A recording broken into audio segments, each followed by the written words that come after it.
You're listening to Sox in the Basement, a production of the Broadcast Basement Limited, where every show is 30 minutes of good and comes from a basement bar on the south side of Chicago.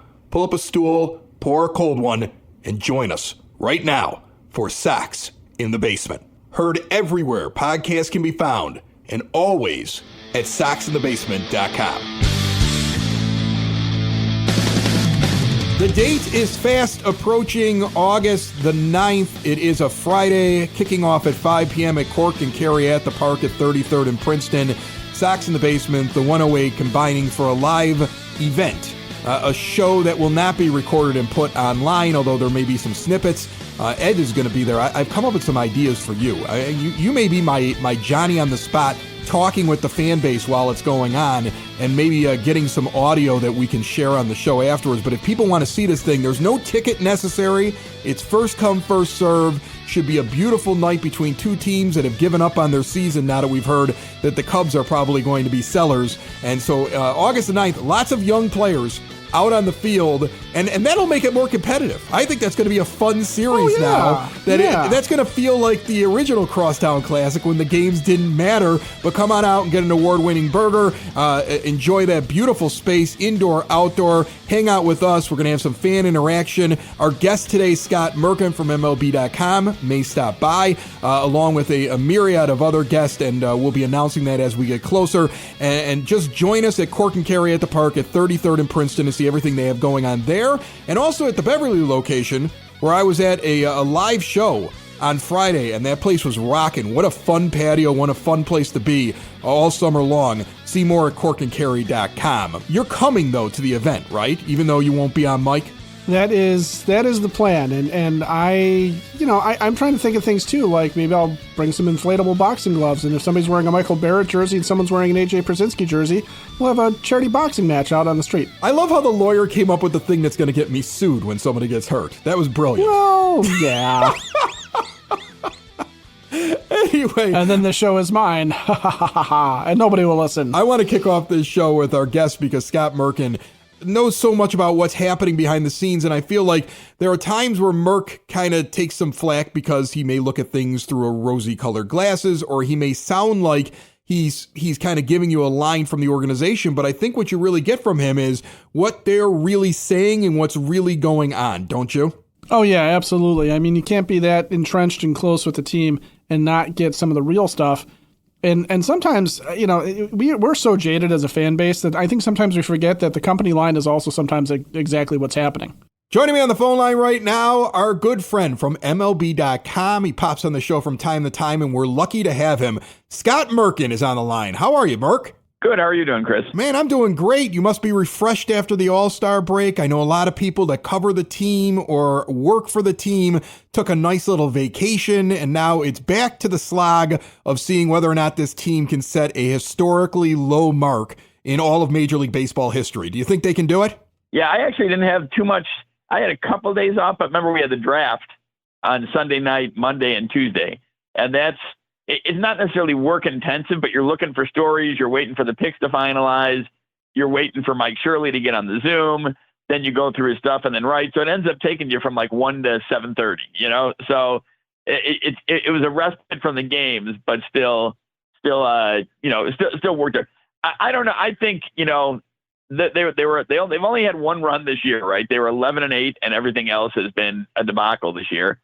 I don't think they'll get to the record. I think they'll, certainly lose over 100. I mean, they're at the time of this taping, closing in on 80 already.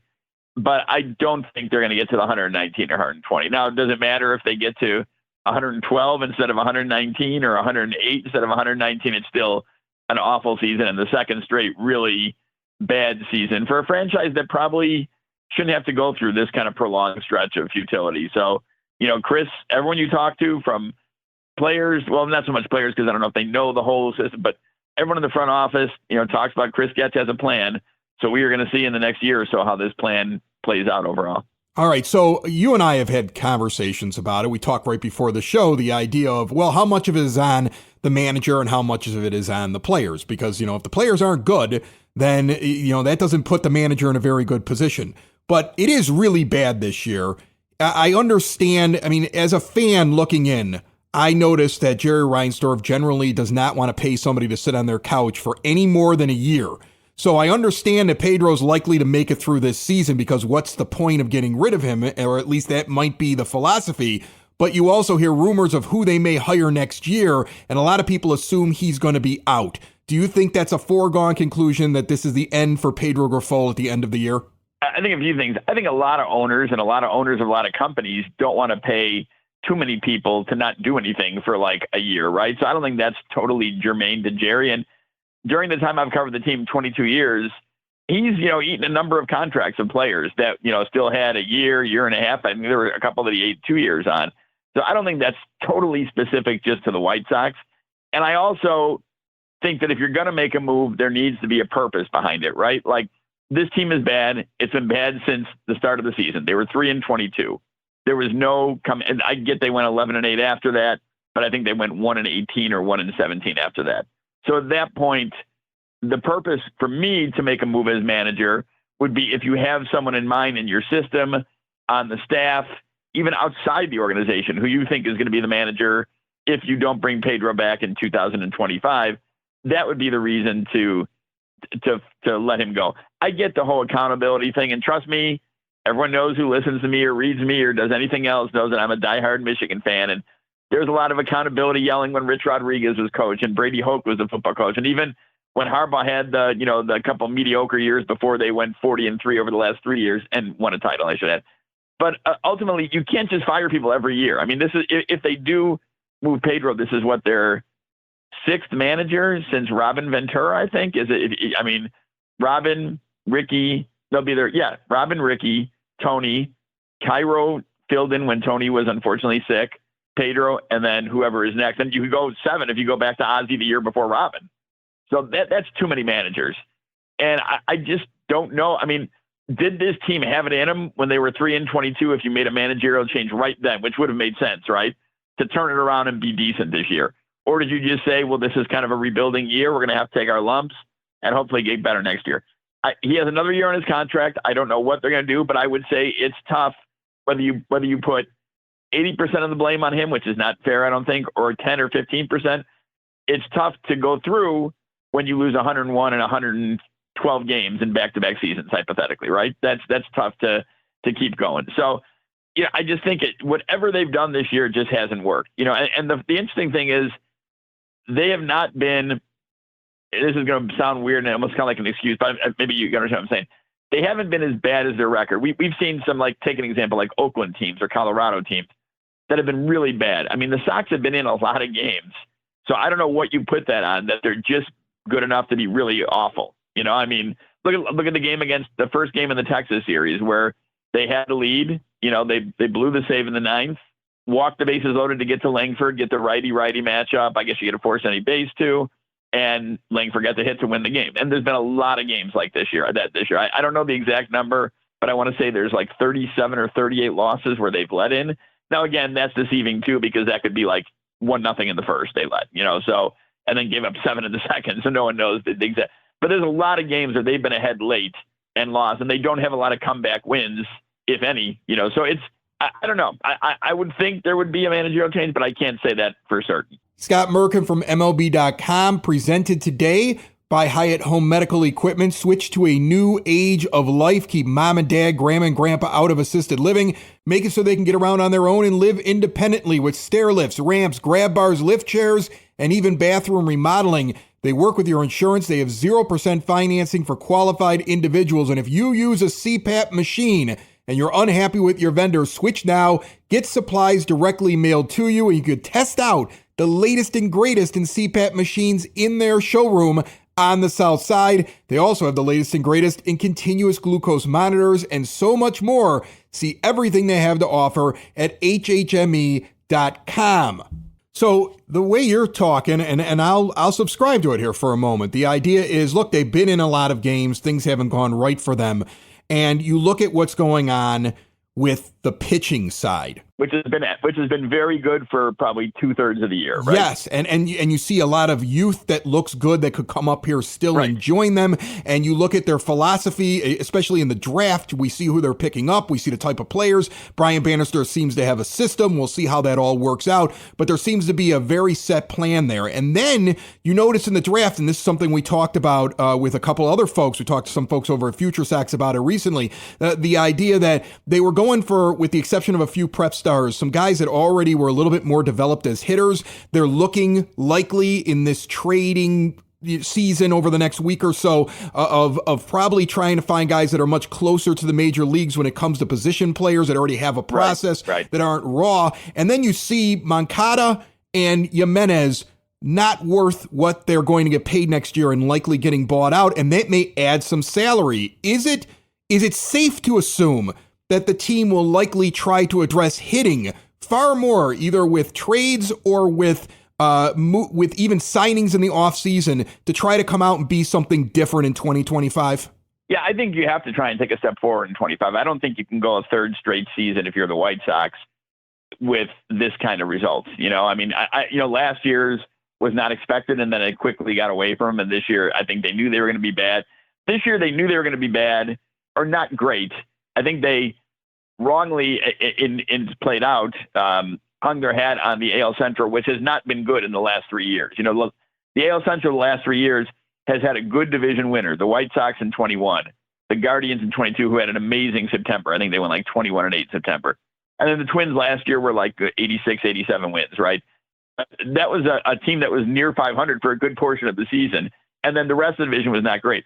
The division has been outstanding this year. I mean, Cleveland has been a surprise, even, with a little bit of a funk the last week or so. Minnesota has been hot and cold, but overall about 10 or 11 over. And I really enjoy watching that Kansas City team play. And Detroit's now right at 500. So there's 4 pretty solid teams in that division. So they were wrong to think that the AL Central would come back to them. But even with their room for error this year, everything has gone wrong. Robert, Jimenez, and Moncada have played, I think, 3 games together, I wrote the other day, before Jimenez got hurt, and then the other 2 got hurt also, or out a little longer period of time. Benintendi and Vaughn, who were 2 guys they were counting on, have not had good seasons, or not had the seasons they expected. Vaughn's been much better over the last, month and a half, but they've not had the season they've expected. And while they have had some good stories, I mean, Crochet is one of the best stories in baseball, let alone the White Sox. Eric Fetty, same category. Great showing by Jonathan Cannon and Drew Thorpe since they've been up. I think Michael Kopech, despite having some moments, has learned a lot in the back end of that bullpen. There's some good stories, but when you have that little room for error and then everything goes wrong, it's going to be that way. So I think they're going to take a step forward. I have no idea. I don't think it's going to be a huge spending off season. But remember, Chris Getz has now put together a number of really good young pitchers, and there's only so many spots you have, right? Now, granted, depth is key. You can't just say, well, we have 5 pitchers, that's it, we can get rid of everyone else. But you may see him use a couple of the younger guys, not now, obviously, but in the offseason, and maybe acquire some bats going in that direction. And real quickly going to the manager part, Chris knows Pedro. Chris worked with Pedro. I think Chris played for Pedro when Pedro was part of the Royals staff, Pedro Grifol. But Chris may want his own manager.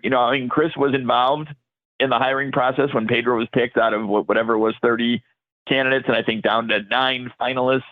But he may want to go out and get his own. So that could be part of it too, because Chris was named GM and Pedro stayed on when Chris was named GM. Now, again, not foreign to each other, but that may be part of the decision making too. There's a lot of stuff that's going to come down between now and, October 1st, October 2nd to help shape the direction of the Sox. But I do think, again, finalizing that and going forward, they need to figure out who the manager, it can't just be the manager for next year, which is what Pedro has left. So you got to figure out, is he your guy? If they really believe in the front office that he's your guy, or you bring in the next guy and you just say, this is your show, obviously with the front office in conjunction, but this is your show for the next 4 years. Let's get after it. Let's get this right. All right, so it's a lot to cover with the guys that might get traded. So I wanted to float to you what I think is going to happen and then let you poke holes in it. Okay, Merk, because you're around the team. But this is how I see it. Luis Robert Jr. and Garrett Crochet are both available, but I don't think Robert Jr.'s value is maxed out. I don't think a lot of teams match up with what the White Sox want. I see they're trying to make him run a lot lately. I think he's 9 9 stolen bases in his last 16 games, which is a really high number for him, and they're trying to max his value. But I don't think they're going to get what they want. I think he stays. I think Crochet stays unless the Orioles come up with something, because they're really the only farm system that has exactly what Getz is looking for, and you don't have to move either one of those guys. But I do believe you're going to see Tommy Pham go. You're going to see Paul DeJong go. You're going to see Michael Kopech go. You hope that you might be able to get something for Chris Flexen. And I think on outside chance you see an Andrew Vaughn or Gavin Sheets go, because I don't know if they really want to keep two very similar players, one from one side of the plate and one from the other side, on the team moving forward. What do you think? All makes sense, but I think you forgot Fetty in there too, right? Oh, yeah, Fetty, I've assumed he's already gone. Like, he's the piece that I think they get the most back for out of that whole group. Fetty is another one who I think is a tremendous story. You know, the guy was, you know, by his own admission, not very good when he pitched for Washington, took the season in Korea, reinvented himself, not just reinvented himself, but dominated in the KBO, came back, and it's played tremendously. I mean, he's got an ERA below 3. I mean, he probably should have been an all-star, whatever that means one way or the other. But, I mean, literally, you can put him in a pennant contending rotation as a number 2 or 3 guy in that rotation. And at times looks like a number 1 guy, right? Put it this way. Labels are maybe kind of useless at this point. He is a good starter and will fit any team, including the White Sox for that matter. So I think you're going to get a good return. But I think all your logic makes sense. I still am of the mindset that Crochet and Robert are part of the White Sox on July 31st, or if you want to even go the night of July 30th. But, I mean, there may be a team that, you know, gets close the next, you know, day or two before the trade deadline and says, no, we got to have it, and ups the ante. I think, again, the Sox have set a bar on what they want, and if it's not met, then they keep 2 very talented, very key guys in that clubhouse, and maybe you explore it in the offseason. I mean, hypothetically, you have right now, 2 or 3 teams that can, you know, match the demand for Crochet, and you're not sure how you're going to use him the rest of the way, because even the Sox have talked about watching his innings. You know, he's at 107 1/3 going into his start in Texas, and I believe that's 34 1/3 more than his entire career in the major leagues combined. So they're not going to, you know, he's not going to throw 200 this year or 180 or anything like that. So how do you use him if you're contending, knowing that you still have 2 more years of him as what you think is a frontline top of the rotation starter? But are there more teams that are interested in him in the offseason when you can just go with him straight on as a starter? You know, there's no worries. You're at, you know, here we go. He's part of a rotation. Let's make the move. So maybe that increases from 2 or 3 to 8 or 9, and the return gets even greater. You know, sort of what it's somewhat similar, not quite there though, to what Dylan Cease went through. You know, when he was, there were rumors of him possibly being traded at the deadline. I think we were in Texas at that point, and then he ended up staying until spring training. I don't know if that was Chris's plan, is to keep until spring training, but you know, he wasn't moved until before the season started. So I kind of agree with you. I think I think the bottom line, just to view it, is, you know, pretty much anyone on that roster, and this is not speaking out of turn, Chris Getz has said this, is available for the right return. So there are some that are going to command greater returns, some that they'll move them to probably help them too, and put them on a contender from a team that's going to lose 100 games. And then some will move for that reason and to open up spots for younger guys who will play the last, you know, month and a half of the season for the White Sox. So, or 2 months for the White Sox. So it'll be interesting. You know, I'm not sure it'll be the force at the deadline that everyone expected, but it will be definitely interesting. Before I let you out of here, you mentioned the Dylan Cease move by Chris Getz as you're going through that explanation. And right. And I'm impressed by the fact that he gets Drew Thorpe after I watched Drew Thorpe pitch. And I'm impressed by the fact that he's still got 2 other pieces that could turn into something that he got out of that deal. And he held his cards for a long time while everybody nationally was basically saying, what are the White Sox doing if they don't trade him soon? And he never folded. He may be a really good poker player. I wouldn't want to sit down at a table with him. And it looks like a lot of his moves, a lot of things that he's done so far, he's had more success than failures in the short time he's been in there, and he's brought in a very different front office. He went out and he got guys from outside the organization, and some of it seems to be paying off. What do you think so far of a White Sox GM that I think most of us did not want because he was an internal hire who had never done it before? Yeah, I think he was. I mean, I covered him as a player, you know, so he's always been a sharp baseball mind. I've always enjoyed talking to Chris, and I mean, I used to joke with Chris that he demanded a trade to Kansas City because I wore him out so much about Michigan stuff over the years when he was a player. So he's been a sharp baseball mind since I've known him. I don't know what you can say about the process until you really see them starting to come out on the other side. And I'm not talking about winning divisions. I'm talking about at least being competitive, 75 wins, a 500 season, at least getting there where there's a chance. Although they've had chances this year, but there's a better chance than not that you're gonna win a game. But yeah, I like the moves he's made, and I want to say, on Thorpe has impressed me because Thorpe, his second start, I guess it was, right, in Arizona, and I was there, got knocked around the field, and post game he was fine. He talked to us. He said, "Hey, that's part of the process." He's a very low key dude, very quiet, very low key, and he just said, "Got to go back to work." And after his start Sunday in Kansas City, where he was outstanding against a really good offensive team, probably the best start he's had. Once again, I was happy with it, but still have work to do. So he's got that ultimate pitchability. His fastball topped out at like 93, but we saw a guy, granted this is apples and oranges because Mark Burley is a Hall of Fame contender, but we saw a guy, Mark Burley, pitch that same way, right? I mean, at the end, I don't think he was even near 90 with his fastball and still out there winning games, pretty much, winning 15, 16 games, giving his team a chance every time out. So I really impressed with the guy they got. And I think that's something they've looked for. One thing I'll finalize is they talked a lot about culture. They still talk a lot about culture. And people can laugh because, there's 48 games under 500, but it's a great clubhouse and they really do feed off each other. And so I would say A+ in that category. And maybe that's the base they really wanted out of this year. Maybe quietly they knew that was the biggest thing they could put in place for this year and now add players to feed to what they've sort of built and hopefully develop a winning culture for years to come. Scott Merkin, writes for MLB.com, has been covering the White Sox for decades and got 3 Michigan mentions in during that 20-minute interview. Good for you, Scott. That's low for me, I think, but I'll work on it as the season approaches. You get the record in, you get former coaches in, you're killing it. I know, I do what I can. All right, Merk, thanks so much. All right, Chris, take care. The Broadcast Basement On Demand Radio Network's been around for 6 years and is home to Sox in the Basement, among other shows. We've also served countless Chicagoland and South Side area businesses. If you would like to get your message out, we can get you over 1 million listener streams per year at a cost of a fraction of a penny per listener. More information, give a call to 773-653-4398 or check out broadcastbasement.com.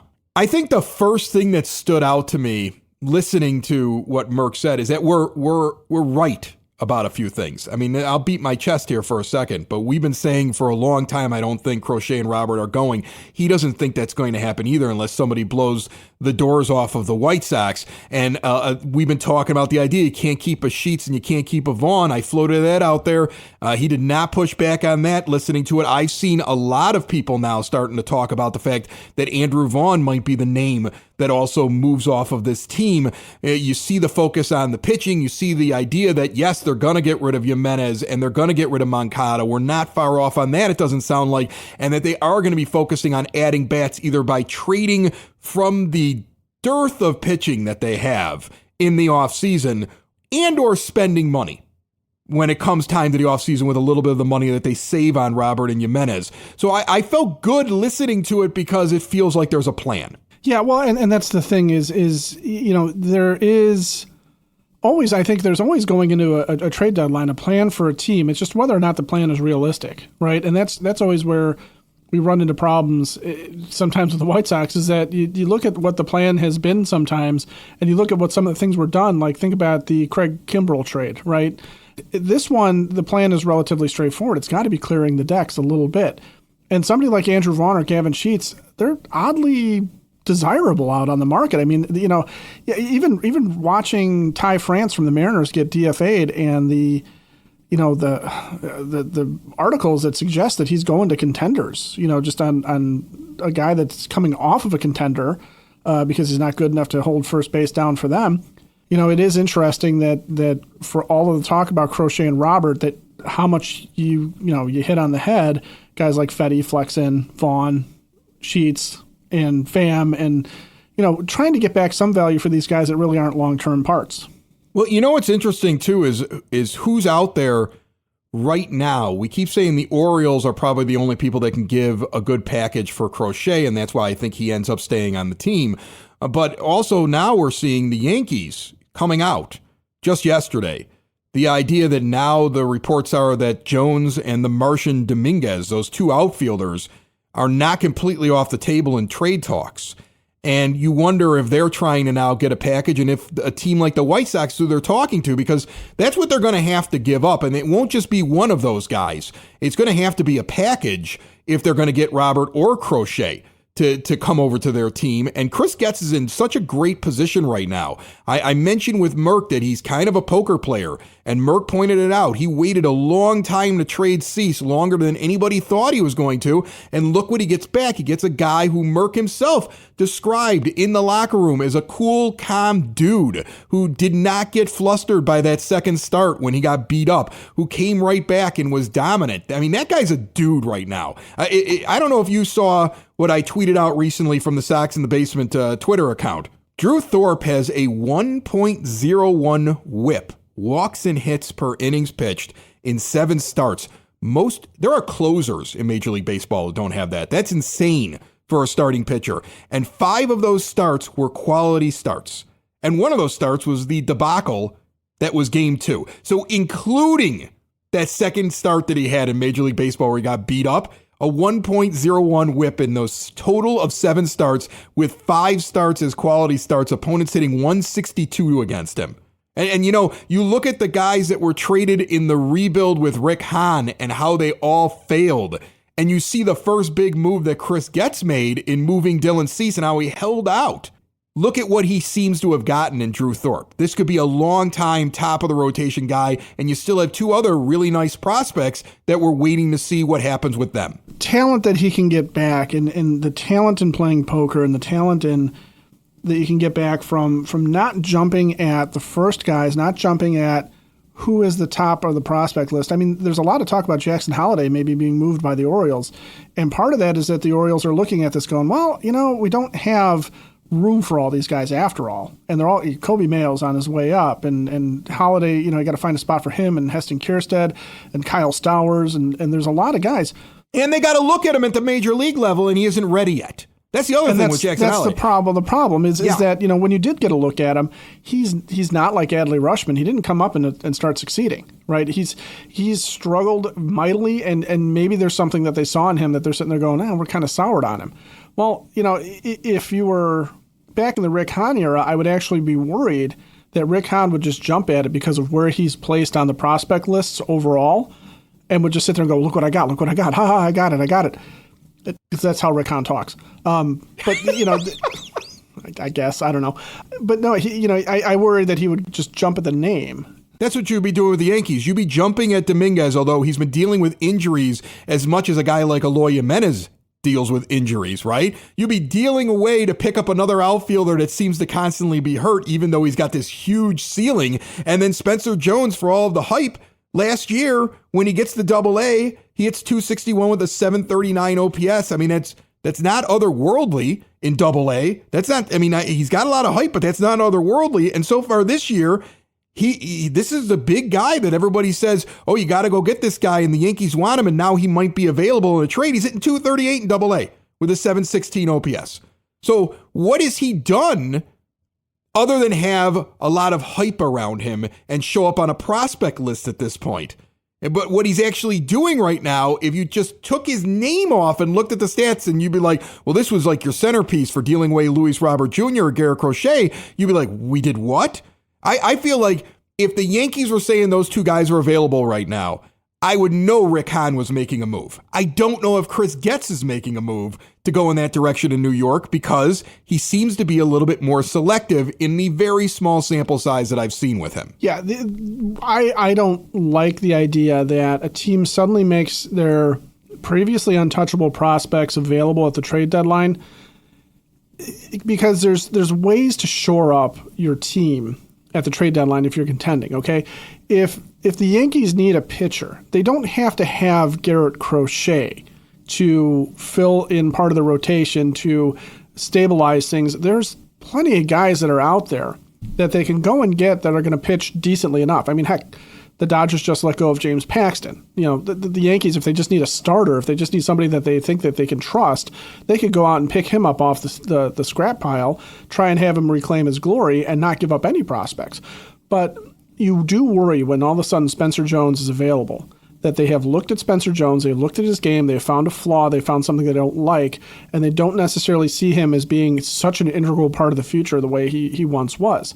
And it kind of falls into the same, back to Yoan Moncada, who, by the way, is, has anticipated soreness now and isn't coming back anytime soon. Anticipated soreness. That's the name of my new band. Anticipated soreness. Yeah. Anticipated soreness should be the name of his next album, actually. But, Yoan Moncada was at the top of the prospect list. Everybody was very excited about him.